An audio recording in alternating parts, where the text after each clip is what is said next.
Dozens of cyber cafes dot the streets of Havana, but a small trailer on the grounds of the U.S. diplomatic mission is one of the only places where Cuban citizens can freely access the internet.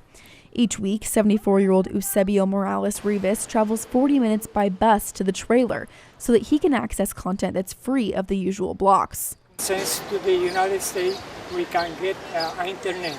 That's why we come here every Friday.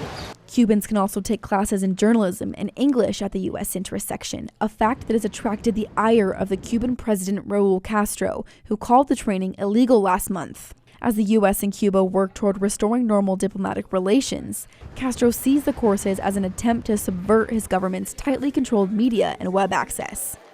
Lydia Romero Rojo said internet access is difficult in a country where cyber cafes charge $5 for a 30-minute session with Cuba's still limited internet. Access to the internet is really difficult for the people. Since I am in the opposition, I go to the U.S. interest section to use the internet. It's free.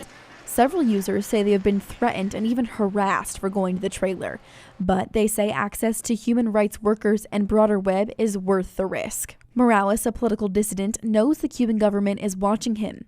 He said he's been held in jail dozens of times. Many people feel afraid to come here.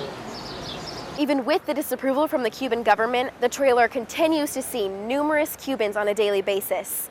The timeline is still on track for Cuba to be removed from the U.S. terrorist list on May 29th, a day many people thought they would never see. Reporting from the U.S. interest section in Havana, Cuba, I'm Megan Abundis.